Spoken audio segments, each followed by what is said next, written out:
Without further ado, I would again love to welcome you to night 1 of the Forgive 2020 challenge. And please help me welcome Aaron Abke and Mark Anthony Lord. Drum roll. Woohoo! Hey, Aaron. Great to be with you, Mark, and everyone watching.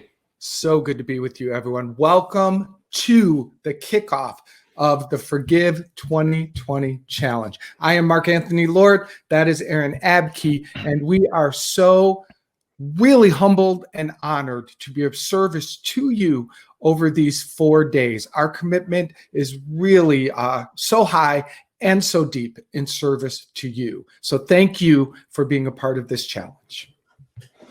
Yes, and just to reiterate, I know most of you guys have been in the Facebook group and interacting with us and all that good stuff, but we know a lot of people joined today. So for those of you who may not know exactly what this challenge is about, the point of this challenge is very simple and straightforward. We are trying to come together with the largest group of, we call it our forgiveness army, of people that we can who are interested in doing our own personal healing work to raise our vibration individually, and as a result of that, raise the collective vibration. So this is really about us trying to do what we can to really create a wave of healing through not just our nation here in America, but all over the world. Tonight we're joined by we got some people in Britain. I think it's like 1 or 2 a.m. there. So great to have you guys here. People from Africa, Canada, Australia, all over the world are joining us tonight. So we're going to come together as one body, one people to do this work together. So essentially, each one of us here tonight, we all have different stories. We all have different traumas, different pain. We're all carrying different burdens. But we're here together tonight because there is one medicine for everything, and that's forgiveness. So any resentments that you might be holding on to, be it a personal resentment, grudges, guilt, shame, condemnation towards yourself, towards other people, towards the world, or maybe towards the universe itself, those are burdens you're carrying that are lowering your vibration. And these 4 nights are about releasing those burdens, forgiving them, healing them, and releasing them back to God so that we can be healed and empowered as we close out this year and head into 2021 with a brand new, clean, and healed slate. So that's what this challenge is essentially about. Yeah, cool. Thank you, Aaron. And this really is, I am amazed at as you said, the global forgiveness army. Like seriously, all over the world we come together. So that's really exciting. Tonight, our focus is we begin our teaching with straight up, what is forgiveness? What is this thing? How does it work? How doesn't it work? What's our part in the forgiveness equation? We have great teachings coming up lined up for you tomorrow, Wednesday, and Thursday. But we really knew that this was the first place to start to help you at least get our definition of it and to hopefully expand your idea about it so that as we move into a deep activation of it, you're just more available for it. So with that, I'm going to pass back to you, Aaron, because you're going to kick off this teaching. Excellent. So there's a lot of different definitions for forgiveness. People tend to see forgiveness as something that's not very desirable because, the ego tends to interpret forgiveness as an act of basically acknowledging that you're someone's victim and just accepting a trespass that's happened against you and just trying to deal with it and just move on. And from that point of view, forgiveness is impossible and offers us no healing at all, right?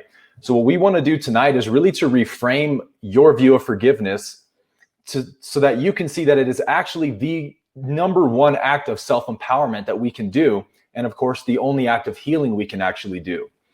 Now, I'm sure we're joined by so many people tonight who've been doing their healing work this year, who've been using the catalysts from 2020 to really grow and expand, evolve. And if you've been doing that, bravo to you.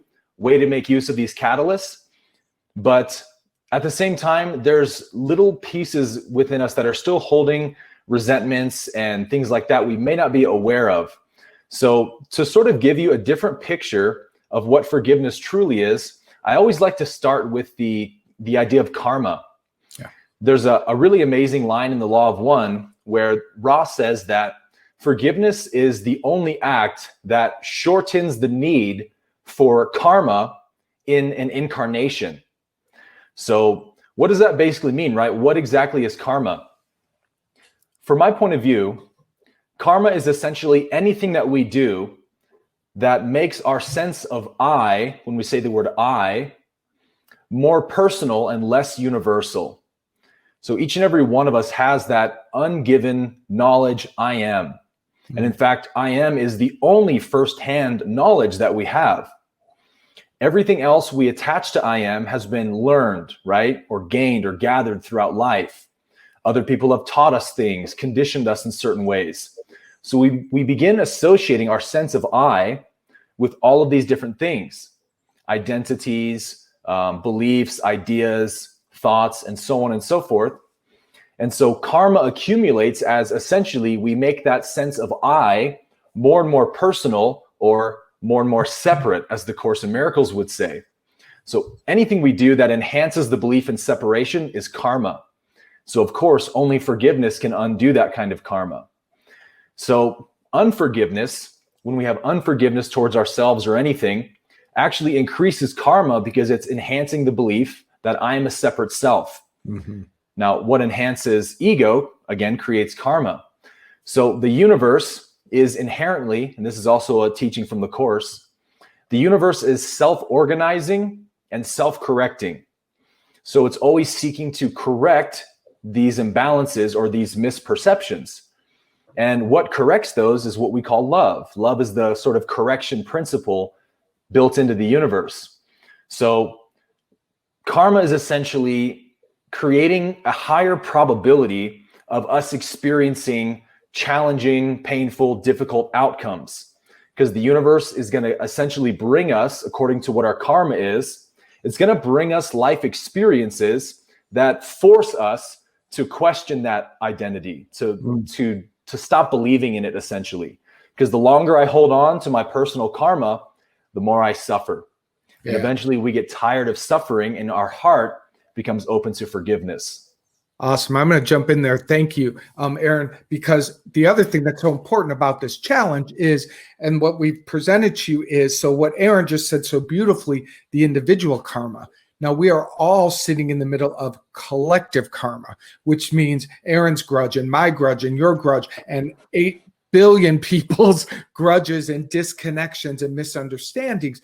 These create giant waves of suffering and pain bodies, but they also create enormous opportunities for awakening, for forgiveness, for breakthroughs and transformations. And that's what we're here for. Absolutely. Yeah. That's good. Yeah. Yeah. So I'm going to, I've been teaching about forgiveness for over 15 years. And that is hands down one of the biggest spiritual practices that is so misunderstood. And so that's why we wanted to really dive into this. And I want to give you an example. Way back when we were kids, we were already being conditioned to misunderstand how forgiveness works. And I want to give you a real life personal story. I'm 8 years old. My brother's 9 years old. We get into some kind of fight or whatever. It's summer afternoon. And my mom pulls us into the dining room and separates us. And she says, Mark, you apologize to Chris. Tell him you're sorry. So I go, Chris, I'm sorry. And she says, Chris, tell him you forgive him. So Chris goes, I forgive you. And then she says, Chris, tell Mark you're sorry. He says, I'm sorry. I'm supposed to say I forgive you. So there's 4 things wrong with there. We did it. Exactly. Stay out of trouble. But he wasn't sorry. I wasn't sorry. I didn't forgive him and he didn't forgive me. So already at a very young age, we were attaching our personal identity like I'm the one who has to do this. I'm the one who has to figure out, I'm the one who has to make forgiveness happen. And that is one of our first, and to me, largest misconceptions, is that I do forgiveness. Yeah, that's so good, man. Because in truth, right, no person can forgive. Yeah. A person cannot forgive. The person is, again, just a collection of thoughts and memories we're referring to as I. Yep. Me, all of these memories I have. So you reference a memory of what someone did to you. Okay, so that's what the person is. So how is that person going to then forgive that grievance? They're the same one who's holding on to it, right? Yeah. So it's like the proverbial pull yourself up by your own bootstraps. So forgiveness is not an act that a person does. And that's maybe the first like take home point for tonight. Forgiveness is really a remembering. It's a remembering of who I truly am. It is remembering the eternal dimension in me, the I am that cannot be harmed, cannot be attacked, cannot be changed in any way. It is timeless, eternal, and infinite.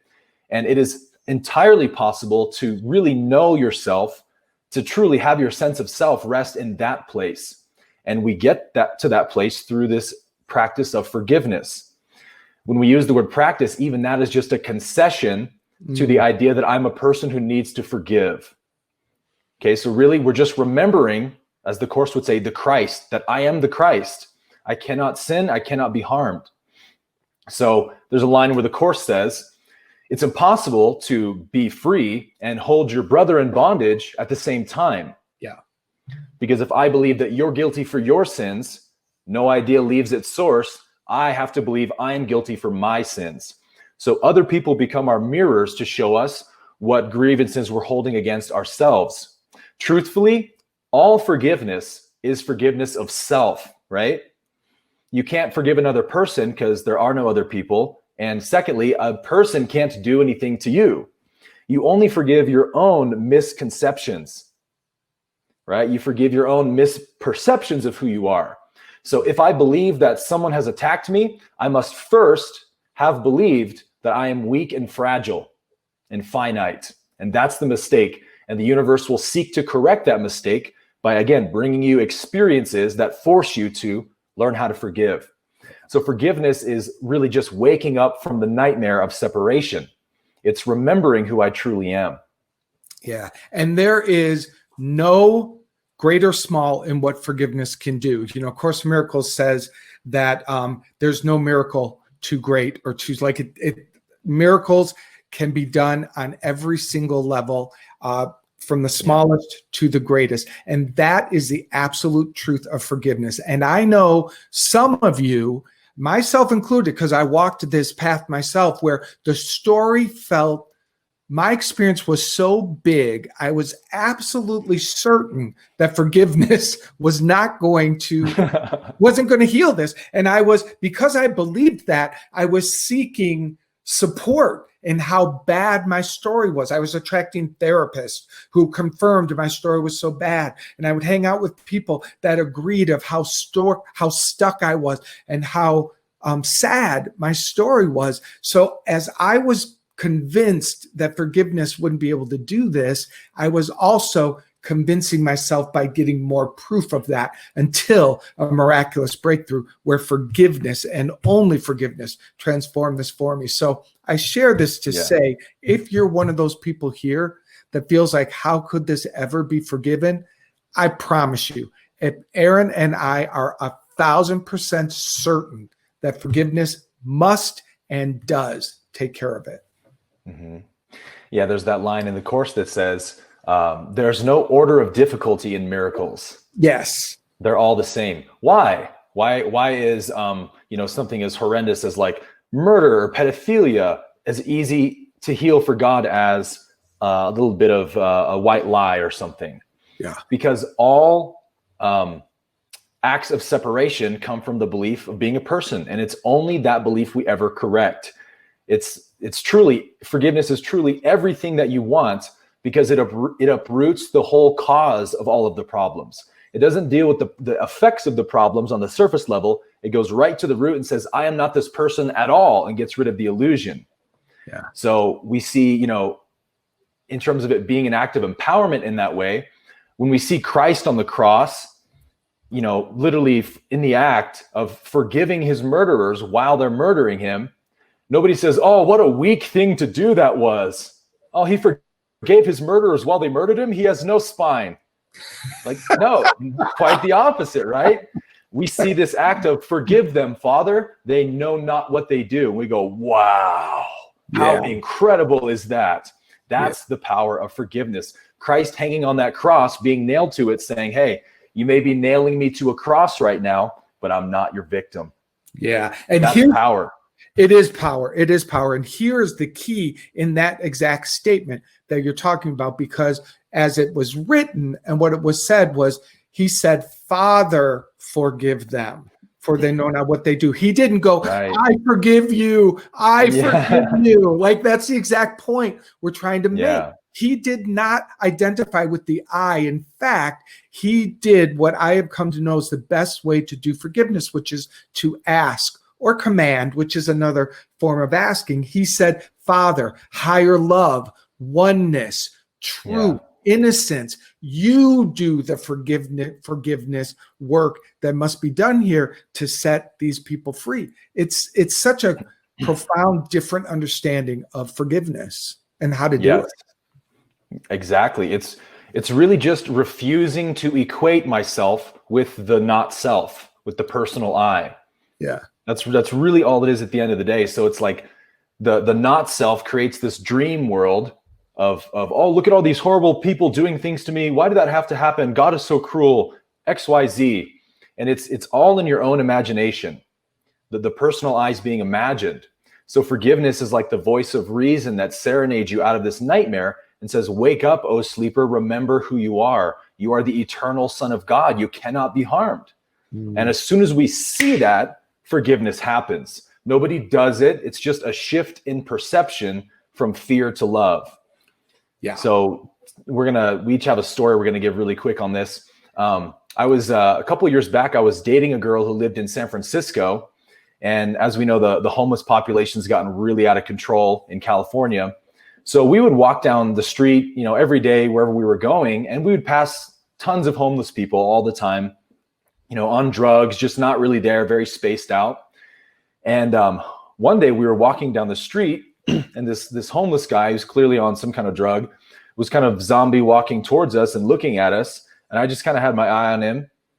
And before I knew it, he literally hauls off and punches my girlfriend. And you can imagine the amount of rage I felt in that moment come over me. My fist clenched immediately and I was about to take this guy out. And as I was literally like getting ready to punch this guy, I saw in his eyes, there was nobody there.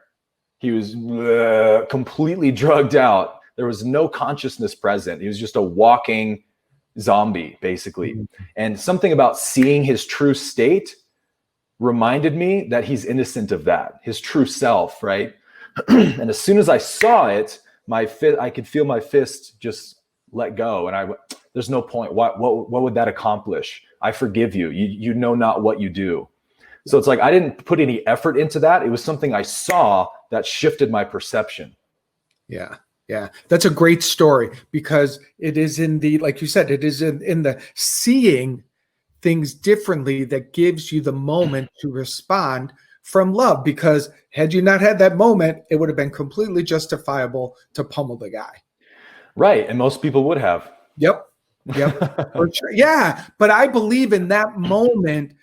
And this is the cool thing. When a moment of forgiveness happens, it's like it ripples out and changes the karma of your own self, number one, but also it's the gift that is given. And who knows? I mean, who knows how that moment changed this man's entire understanding of self? That's God. It's absolutely brilliant. It is. That's the release. My story is a dramatic one, but I imagine some of you can relate to it. I was 6 years old and horrifically sexually abused by the man next door. And I kind of put it under the covers as I was growing up, forgot about it, but it started haunting me in my later teens and early 20s. Very, very dramatic. And it was messing up my life. Truly messing up relationships. I was going down addiction paths, everything trying to escape pain. But the wounded part of this story kept drawing to me more and more suffering and sickness. And I was doing the best I could. I was going therapy. I was getting as much support as I could. And I started working with a spiritual counselor. And she said to me one day, this was like years later, like in my late 20s, I think it was around 30, maybe, whatever. And she said to me, do you believe that forgiveness could set you free? And I said, at this point, I was like, I'll take anything. Sure. What does that mean? And I remember she did a prayer for me and she activated forgiveness. And I was like, sort of walking in, okay, whatever. Fast forward through the story. I was traveling to Chicago to do some work and something happened there. Once again, triggered this pain body. I was so sick and tired of it.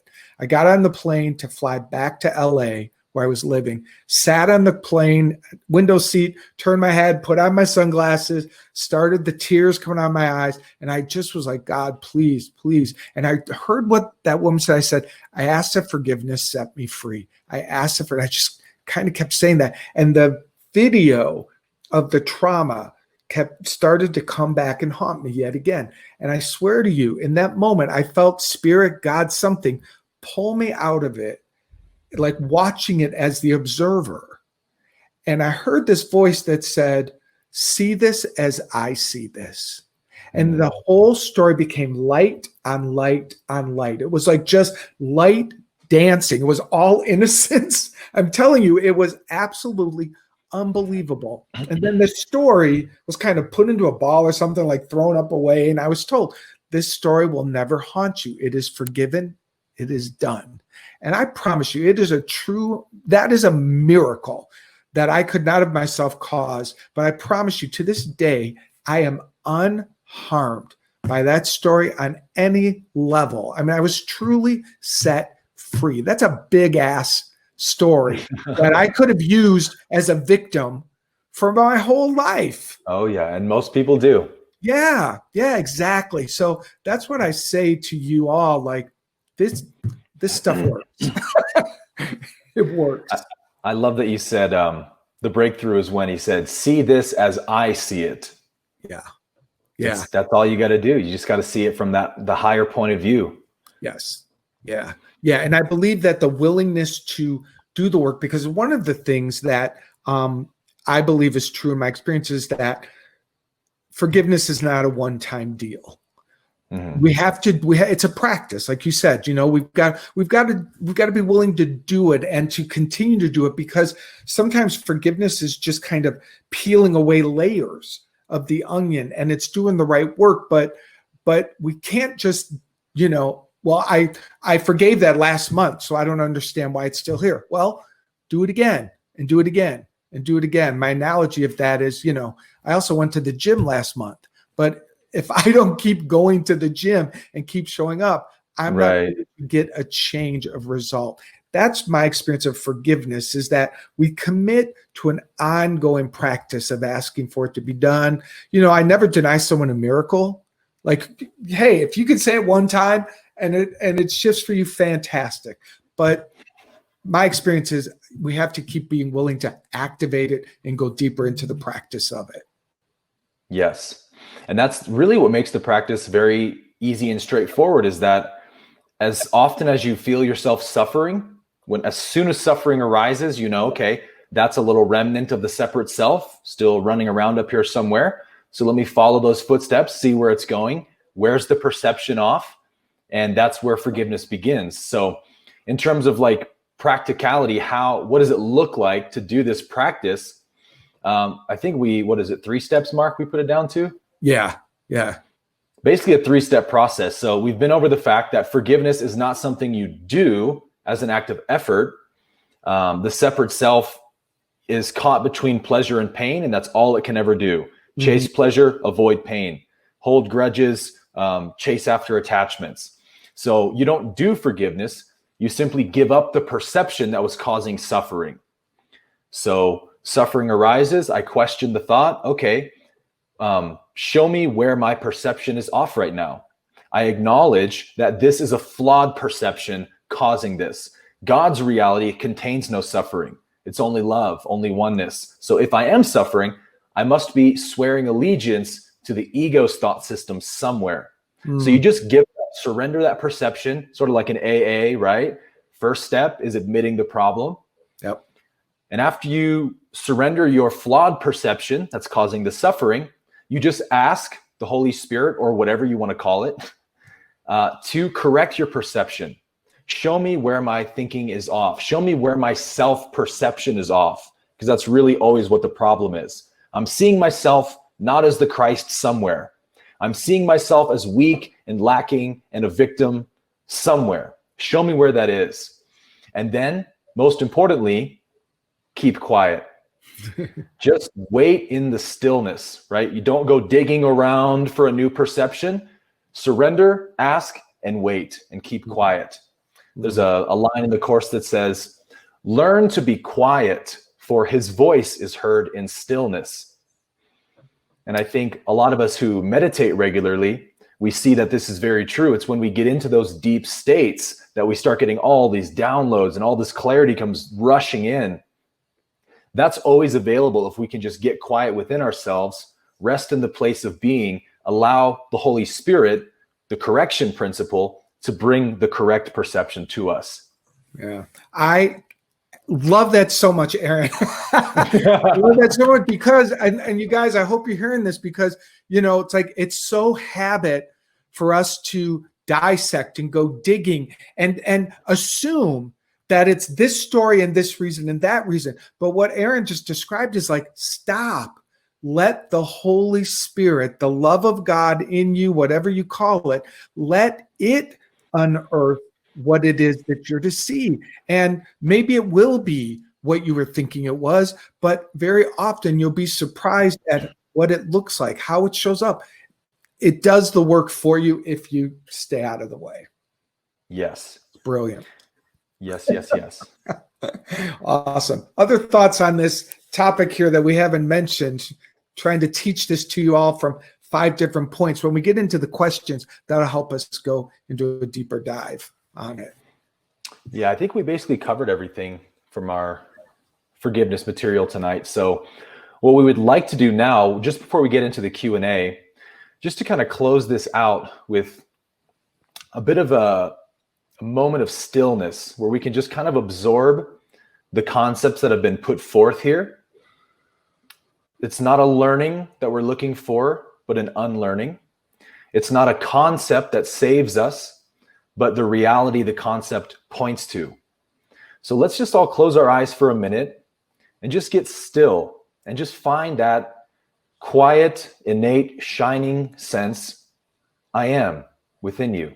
Mm-hmm. The simplest, easiest thing to find, the knowledge I exist.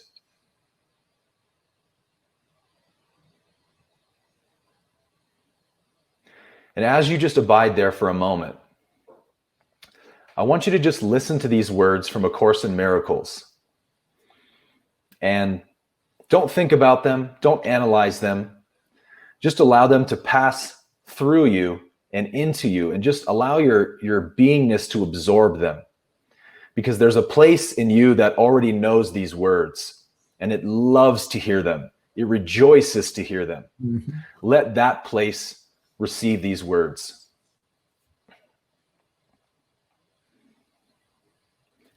Today we practice letting freedom come to make its home with you. The truth bestows these words upon your mind, that you may find the key to light and let the darkness end. Only my condemnation injures me. Only my forgiveness sets me free. Do not forget today that there can be no form of suffering that fails to hide an unforgiving thought. Nor can there be a form of pain that forgiveness cannot heal. Yes. And that's where it is. That's beautiful. I love that passage. Yeah. So good, man. It gives me really the goosebumps. All right, we ready for the Q&A?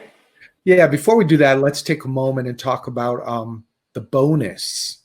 Oh, that's right. Yeah, we've got some bonus things to do for the challenge. If you participate, you make yourself available at the end of the 4 days to win a seat in our new program that we're kicking off in 2021. Aaron and I, you'll hear more about that later. But it's pretty simple, actually. All you need to do is post that practicing the forgiveness, that you did the meditation and that you're doing the mantra that you receive in the morning. So like today you'd post, I asked for forgiveness, set me free. And I did the meditation this morning. It was fantastic. So do that each day and then attend the lectures live or later listening. So if you can't be here live, just be sure to take some time to pop in and do the replay whenever you can. So if you do those simple things, that makes you available to possibly win a seat in our new program. Did I cover all of that well? Beautiful. I'm seeing a bunch of people in the comments saying, what passage is that from the course? So I'm going to look it up for you guys and tell you in just a second. And while he's doing that, we're going to invite Julie back, who's going to help us move into the Q&A section. What are your questions? What did we say that maybe you didn't understand? Maybe we moved too quickly? Or what experience are you struggling with that we can be of service to you to lean into forgiveness more? That was a great setup, Mark. Thank you. All right, we've got quite a big upvote on this first question, gentlemen. It is from Kermit, and he asks, my question is around what to do when you feel stuck or unsure. I keep thinking I've made so much progress only to realize I'm still just feeding an intellectual, egoic identity. Wow, that's a good question. Can you repeat that one more time? Sure. Yeah, please. My question is around what to do when you feel stuck or unsure. I keep thinking I've made so much progress only to realize I'm still just feeding an intellectual, egoic identity. He goes on to say, I experience such peace and happiness, but always get to a place where I lose my faith, my focus. So he's asking basically, what do we do when we feel stuck and unsure and we lose ourselves? You want me to take that one, Mark? Well, I want you to speak to the observing the part that thinks it's stuck. I want you to go into. Yeah, you already know where I'm going. You sneaky devil. I'm like, this one's yours, Aaron. By the way, everyone who asked what passage that was from lesson 198 of A Course in Miracles. You're welcome. Okay, what was the questioner's name again? Kermit, that's right. Kermit, thanks for your question. As Mark was alluding to there, my personal practice, if suffering ever arises for any reason, as we sort of talked about in the lecture a minute ago, it's always arising on behalf of the not self, of the personal I, the collection of thoughts and memories that I keep thinking and referring to as me. But really, I am the pure sense I am. So I say, on whose behalf is this thought or this painful emotion appearing? And look for it. Now, this is a practice called self-inquiry. Ramana Maharshi made famous. The idea is very simple. It's that there's this thing that he called the I thought. We could call it ego. It's really just the act of being identified is what ego is. So this I thought is sort of like the thread that weaves through every thought the mind collects as itself, everything it collects, all of its karma. So we find the I thought when we feel suffering and just look at the I thought. Recognize this is an egoic sense of self trying to get something from me or trying to motivate me to go get it something, right? Go get me an outcome I want. Just recognize that that's who's speaking. That's whose voice it is. And there's nothing else you ever have to do. The freedom comes from the recognition, from the seeing. You are pure awareness. So you liberate yourself simply by being aware of what is untrue. Very simple. Nice. I think the thing I would add to that is it's so seductive, and so many people do this, is I think I've come so far. It's like the ego learns the language of the spirit, and suddenly the spiritual awakening has got this, path and measuring, and I've come so far, and then suddenly I'm angry. So there's sort of even that is insane thinking. And the invitation to just why am I measuring everything? that's a sign for me to just get present, to just be in the present moment, to breathe into the I am, because I promise you, your spirit is not measuring the success of your journey or tracking it or, backslide, whatever. That's just sort of another seductive way to beat ourselves up. Yes. So life is not waiting on your next move. Right. I did see something interesting that went by, and I got to call this out because someone wrote about, and I'm sorry I didn't see your name, but it was like, you're tired of your addictions and feeling guilty, and is your guilt worse than the addiction? And that's just a really interesting question. I appreciate you asking that, but what I want to say to you is, first of all, I don't think that's a measurement that's worth exploring. Is this worse? That's not going to lead you anywhere. But what is interesting and true is that the guilt will keep the addiction cycle fed. Oh, yes. It will keep it going. So that's really the more interesting inquiry around this. And the recognition is the more guilty I feel, it's like the addict wants you to feel guilty. That part that's addicted, it's like, oh, awesome, she's feeling bad again. And then it's like, my day's coming. I'm going to get my hit, So guilt really is a way to keep all patterns running, be it addiction, be it self-doubt, be it not feeling good about yourself, whatever it is. So the forgiveness around the guilt and the offering that up and asking the Holy Spirit to dissolve that and pay attention to that and have deep compassion for yourself in that, I believe that's where the unraveling of addiction can begin to happen, is when you can have deep compassion for the part of you that's trapped in that. It's not who you are. You won't be there forever. And the fast track to freedom is through forgiveness and acceptance and compassion. Yes. Could not agree with that more. And what I would add to that is guilt really keeps you trapped, like Mark said, in the cycle, because it keeps you only relating to the pain body. Like you're trapped in this slugfest with ego. I shouldn't. Oh, I shouldn't. And you're not actually able to see the true reality of that addiction. You're not able to really grok what's actually happening. So in the past, when I used to counsel, I would tell people that were, let's say, like a cigarette addiction, I would say, look, the only problem is guilt.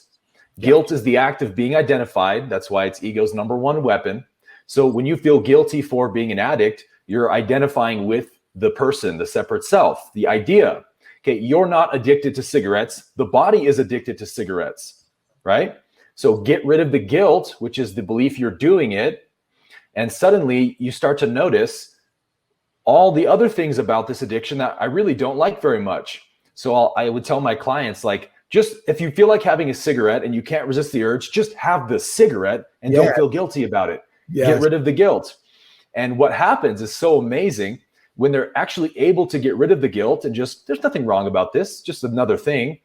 All of a sudden they start realizing, I don't really like the way I feel kind of nauseous when I smoke, or my teeth are getting yellow, or nobody wants to be around me anymore, or my clothes smell, on and on and on. And suddenly the true reality of that addiction becomes so present and clear that they genuinely do not want the cigarette as much anymore.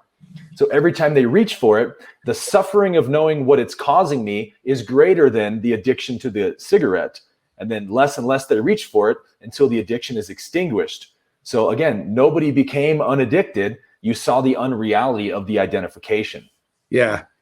I told this story before. I think you heard it, Aaron, but there was a time when I was an addict in my 20s. And I knew one night, I was like, I don't want to go use. I'm going to go use. I know I am. It was that feeling, inside of me. And I made the decision. I said, so I know I'm going to do it.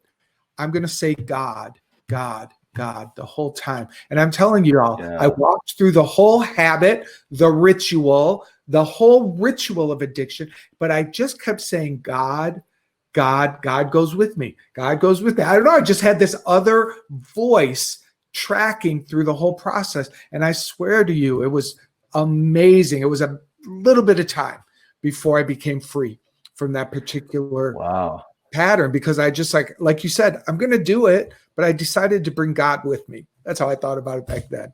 So It's always a good idea to bring God, huh? no matter what you do. All right. What about Guys, yeah, we've got some great questions. I want to make sure we get to as many as possible. Though we do have about 15 more minutes remaining, and we got a lot of votes for Lizette's question. Does anyone else find it hard to forgive, especially the people you love that have hurt you? This is my biggest struggle. This kind of leans into a little bit about what you're going to be talking about tomorrow, I'm sure. But maybe Liz, you could give Lizette some thoughts about how to start thinking about forgiving people that have hurt you. So when we're talking about guilt, we project the guilt we see in ourselves onto others. If we find ourselves guilty, we find others guilty. So that's what the Course means when it says, by offering freedom, you will be free. What? I'm offering it.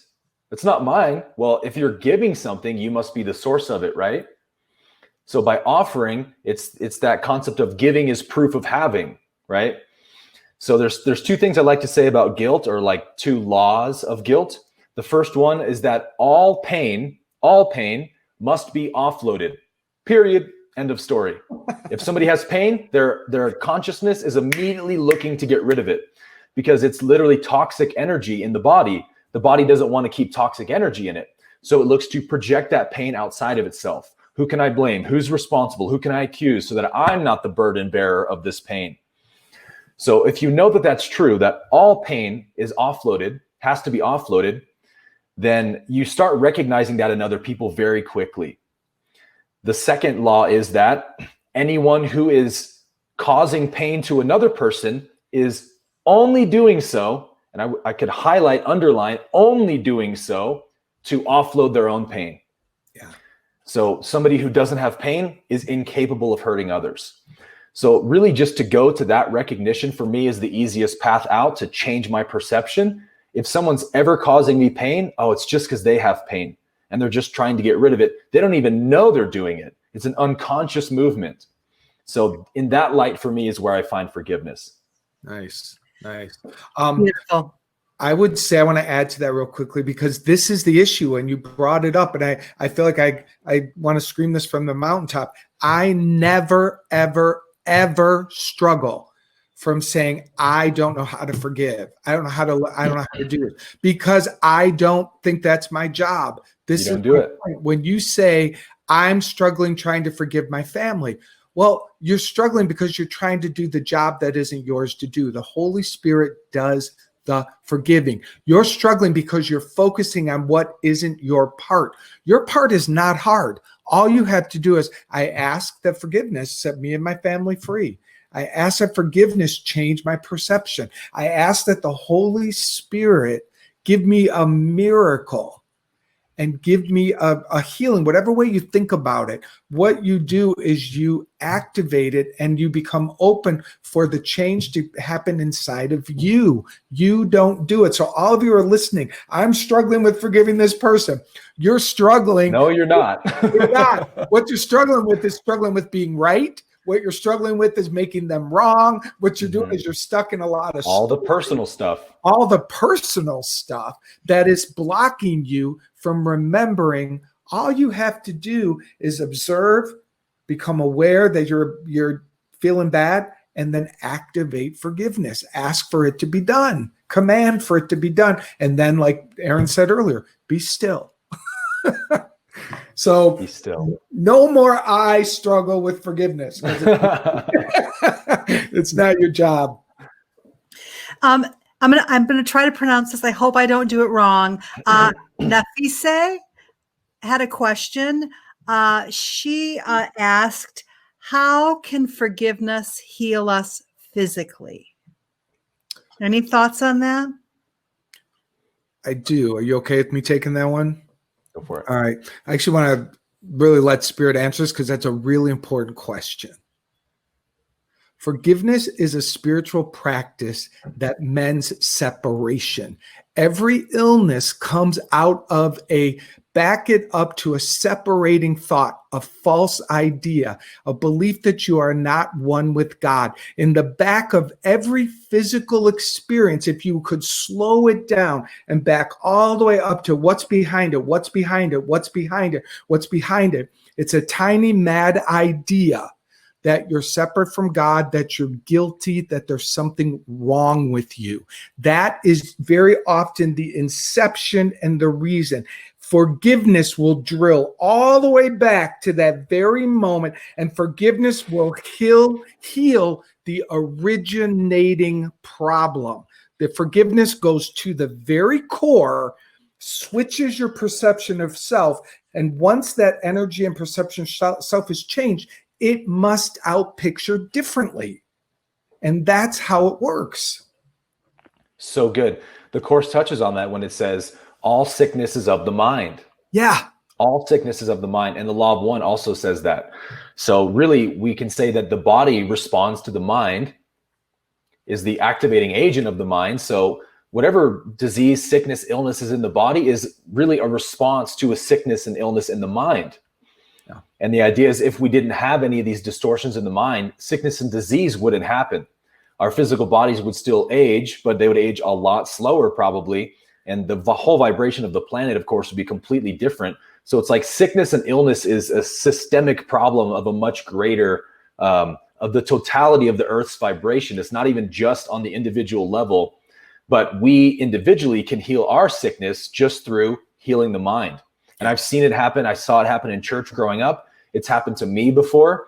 So it's not like you can guarantee something, or you don't want to do forgiveness to get an outcome. It has to be genuine and authentic. But many people do find that physical illness disappears once the mental illness is cured. Yeah, absolutely. And I know people who have said that they have had a healing and they didn't get the cure. So that's a very profound idea. But I know someone right now who has a terminal disease, and she knows she has been healed inside of herself, and she's in great peace. She's in great peace. And as the body is doing whatever it do, she is not the body. She knows who she is, and she has a profound, she's grateful for the experience she's having. Yeah. Gentlemen, Joseph asked a really great question that got a lot of votes. He asks, forgiving an incident may or may not be difficult, but how do you forgive an ongoing situation? If you're still being injured over and over, how do you accept that if you cannot escape the situation? Well, I would say that if you can't change the situation, that's always the loving thing to do for yourself and the attacker or abuser or whatever's going on. It's not loving to allow someone to keep abusing you, because that's not loving to you, obviously. And it's not loving to them to perpetuate their insanity either. But if you can't do that, then any situation where you're forced to experience something that's very uncomfortable is just another moment to remind you who you are. And when the person hears this, when the ego hears this, it rejects it, because all it can think about reality is, reality must give me pleasure and not give me pain. So if reality gives me pain, it's evil and I hate it. If it gives me pleasure, cool, we live to fight another day. That's the only way ego engages with reality. So as long as you're trying to find pleasure in life, outcomes, in circumstances, you're stuck on that hamster wheel and you're never going to find it. Again, there's a place in you that's timeless and eternal. It's totally independent of circumstances. It could care less about circumstances. And you can seriously find a place in you that, even though the outer disturbances may be there, the peace of God doesn't come or go anymore, because it's not based on anything, right? So it's those things for me are catalysts to help you find where you're placing your happiness in outcomes. Why do I need this situation to be perfect or not uncomfortable for me to have peace? Can I find peace in the midst of this storm? And if you can, baby, you are free. Whew. That's good. That's beautiful. Yeah. I want to try to get to a couple more questions here.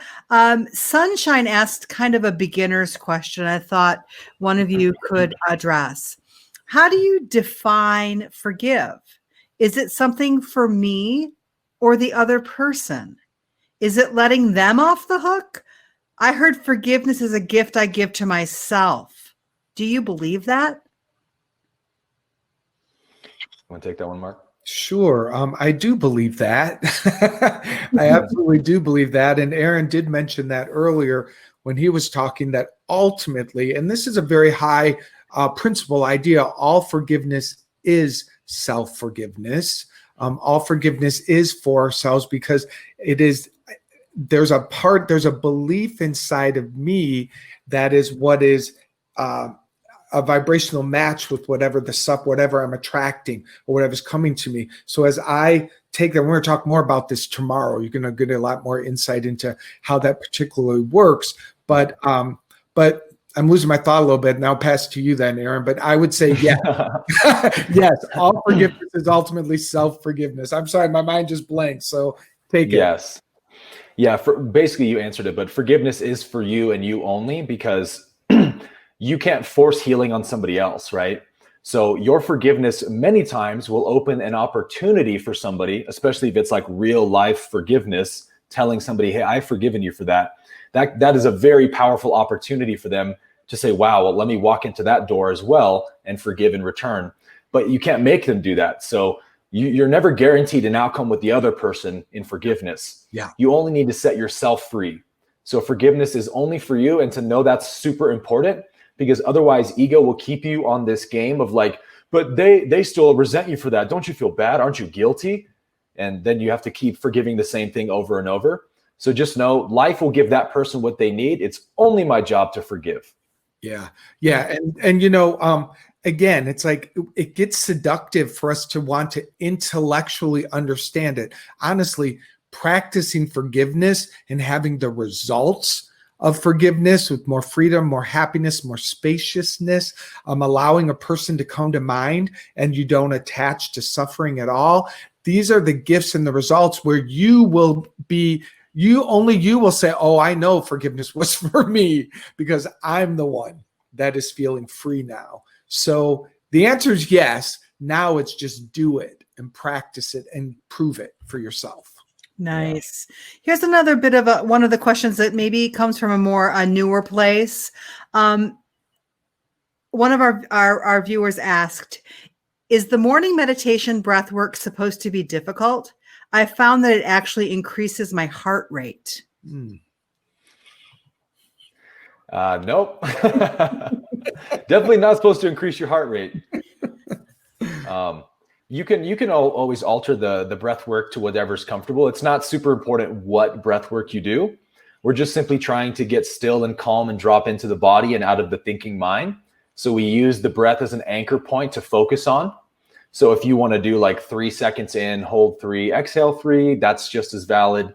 Whatever allows you to get out of the mind into the breath. Yeah. Yeah. You might be just sort of feeling really tense while you're counting, which is just going to make you contract, because really the counting is I love the pranayama breathing because it actually makes me relax and like open up, and I really expand as much as I can. So I find it is meant to be enjoyable personally. I enjoy it. Yeah. Yeah. Yeah. But if you don't do it. Don't hurt yourself. We didn't sign any waivers for this, so we got to be careful, please. Not required.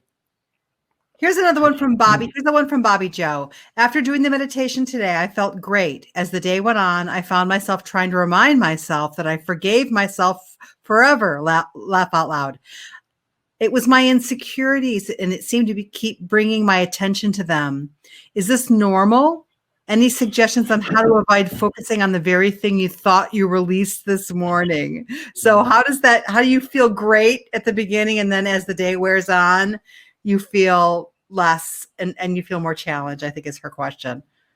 Yeah. For me, forgiveness is rinse and repeat.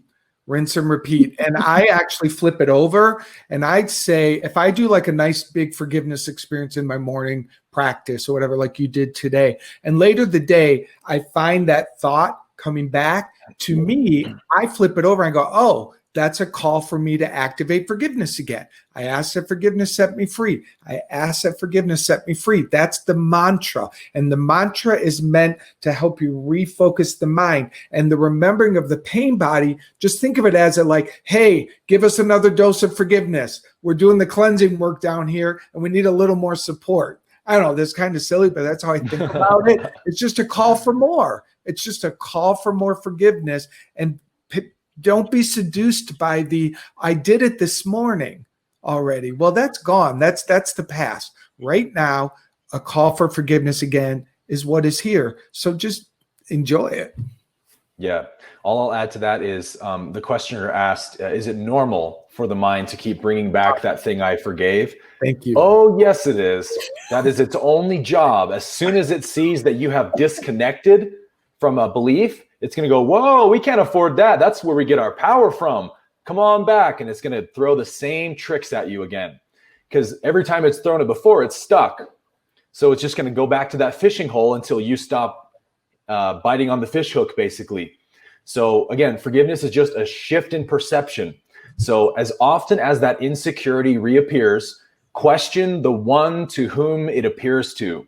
Is this the I am saying this? Is this the eternal light of God being insecure? No, then it must be a separate ego trying to get some identity from me. And as soon as you see that, it's really just like watching a movie. You have to expose yourself to that same thing over and over. And slowly you just get desensitized to it. You just lose interest in it. It loses meaning for you. It's like once you've watched a movie 20 times, you know every line, you know everything that's going to happen. Can you have any emotional response to the movie anymore? No. You sit there going, please shoot me. Someone turn this movie off. Okay, that's the relationship you need to have with those insecurities. And only by seeing the true identity who's causing the insecurity do you get that exposure to go, oh, it's just an illusion. And each time you see that, it just loses energy. I love that. That's a good answer. So we are at the end of our first hour, my friends, our wonderful Forgiveness Warrior community. This is a great day. Thank you, Aaron, for your brilliance always. Likewise. And so, Julie, is there anything they need to know, or we can give them some tips around activating the challenge? Anything that you want to share? Just that if for some reason you have not received the morning meditations, those go out each evening prior. So on the East Coast of the US at 10 o'clock tonight, there will be an email with all of the content for tomorrow's meditation. If for some reason that you haven't received those emails, please check your junk mail, maybe your trash, your promotions folder, or your marketing folder. Email services are very tricky now, so they might be putting emails in really weird places. So please check all of those areas. Again, your junk folder, your promotions folder, your marketing folder, or maybe even your trash, to check to make sure you're getting our meditations. But if you have not received any emails, please feel free to re-register. There is a bar below these lovely gentlemen's face that says, haven't registered for the morning meditations yet. Go ahead, click there, and we'll make sure you're on the database. Yeah. Thank you, Julie. Thank you. And if you do send us an email that you're not getting it, know that our team is working as best we can to make sure that you do. So we're on your side. Be patient with us. We're glad you're here. And trust me, you're a part of a wave of forgiveness, and it is working. Yes. Thank you guys so much for all the questions and everything. Yeah. We'll see you all tomorrow night. Bye, everybody. Much love.